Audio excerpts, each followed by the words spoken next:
kusoo dhawaada xaqiiqa TV oo idin haya warar xaqiiqa ah.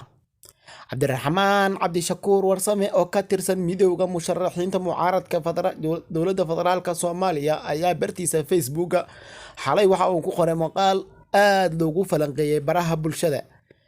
Maqaalka Cabdiraxmaan Cabdishakuur Warsame ayaa sida tan u qornaa: haddii qof farmaajo soo magacaabo nise loo daayo kiiskii Ikraan wuu aasmay sababtoo ah baaritaan ma jiro.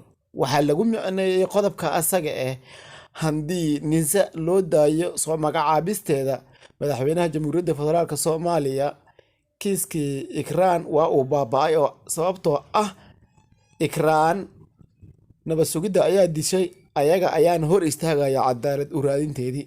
qodobkaas sidaas ayaa lagu micneeyay. sidoo kale asagoo hadalkiisa sii wata waxa uu yiri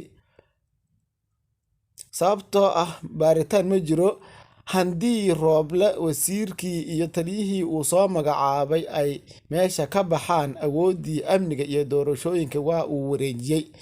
Rooble wasiirkii amniga iyo taliyihii nabad sugidda uu soo magacaabay labadaba haddii ay meesha ka baxaan 30 milyan haysta iyo Bashiir Goobe haddii ay meesha ka baxaan awoodii doorashooyinka iyo amnigii waa uu wareejiyay oo awal horay madaxweynaha uu ugu wareejiyay dib ayuu ugu celiyay madaxweynaha ayaa lagu falanqeeyay hadalkaas. sidoo kale waxa uu yiri lama kala tabarbadno waa la kala adkaysi badan yahay oo lagu micneeyay farmaajo waa uu adkaysi badan yahay balse Khayre ma adkaysi balse Rooble ma adkaysi badno oo maalmihii yaraa waa uu adkaysan waaye.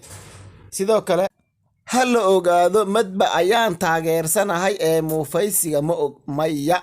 sababtaas waxaa lagu micneeyay hadalkaas dambe uu sheegay in uu taageersanaa in uu Rooble magacaabo Bashiir Goobe iyo wasiirka amniga balse uusan taageersanayn in uu ka noqdo